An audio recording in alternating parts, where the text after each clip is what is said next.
Hi, welcome again, it's Ian, and today we're going to talk about warming up. Now, warming up is really important. You know, when you're not doing very much, you know, when you're sitting down, what happens is when you're rested like that, 80% of your blood is in your organs, and only 20% is actually circulating and going through muscles and places like that, just to keep everything ticking over. But the minute you start to move and start to get all the muscles and everything working, all that blood is then sent round, it feeds the muscles with nutrients, and it takes away waste, because muscles produce waste, and gradually it warms up the body and gets you ready. It makes the muscles pliant so that you can work them without damaging them.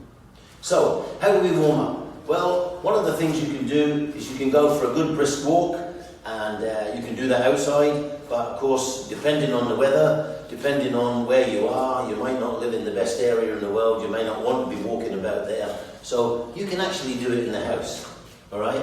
Now, always have something as that can protect you from falling, you know, that's something you can hold and give you, protect your balance and things when you're working. But you can warm up like this. You can just do on the spot. If you're fit like me, you can do it like this. But this is good enough. And this, if you do this for 4 or 5 minutes, this will get your heartbeat going faster. It will get you your breath a little more laboured, and it means that your cardiovascular system is working harder.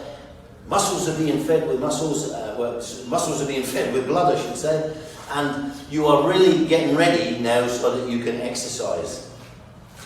So, but always before you go doing exercises, after you've warmed up that little bit, just move through all of the parts of your body to make sure everything is working fine and you've got no problems before you start. And this is how you do it. Here's the first move, right? We start at the head and we work all the way down. So, when you're here, what you're going to do is put your head right the way down so that your chin is on your chest, and then you can look at the ceiling. And we'll do that 5 times, like this. That's 1. That's 2, 3, 4, 5. Now, this one you need to be holding tightly. What you're going to do is rotate your head clockwise and anti-clockwise, and you can do them either way around. But you do that 5 times, and you need to be holding on in case you get dizzy. So, 1, 2, 3, 4, 5, and then the other way. 1, 2, 3, 4, 5. Now, once you complete those, keep holding the chair or whatever it is you're holding on to, and pause for a little bit just to make sure there's no dizziness before you let go or before you do anything else. Don't want you falling. So, once those are done, the next thing is your shoulders. And you can work your shoulders backwards and forwards. 1, 2, 3, 4, 5. And then go forward. 1, 2, 3, 4, 5. Now, for people who have got a bit of mobility, you can do those exercises seated. You don't have to be standing. And all of those, but you need a chair like this that's got no arms. And you can do those exercises while you're seated. All the head exercises, etc. So bear that in mind. Okay. Now, the next one. Now that you've done your shoulders, you want to do your arms. And you do your arms like this. Hold the chair or whatever it is you've got to hang on to so that you don't fall, and spin your arm forwards and backwards. 1, 2, 3, 4, 5.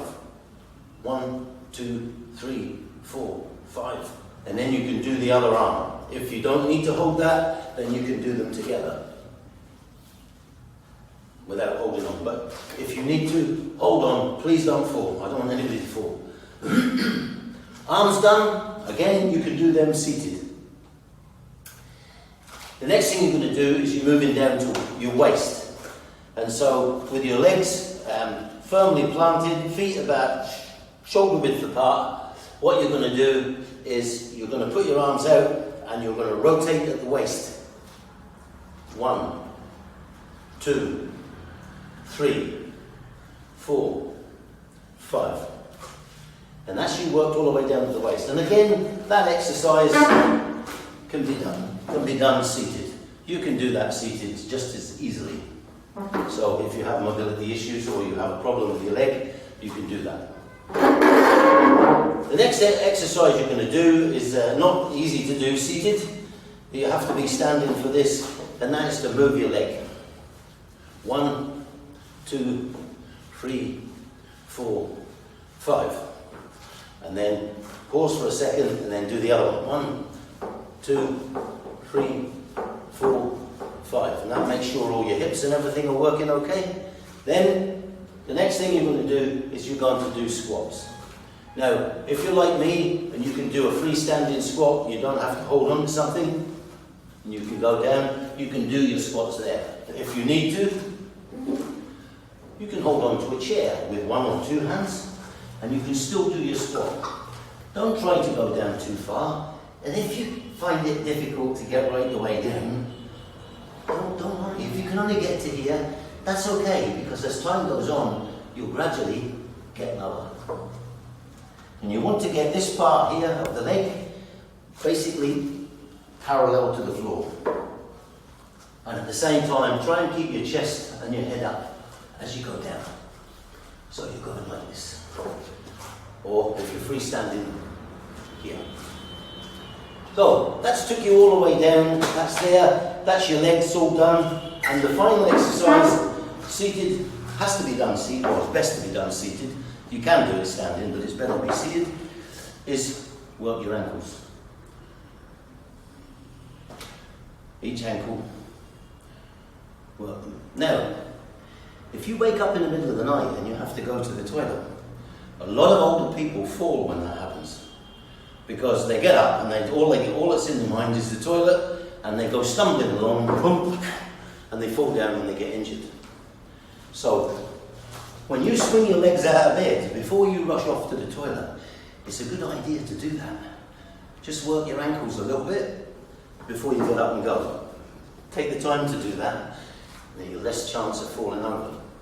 And that's you. Now you're ready to do your exercises and move on and get fit.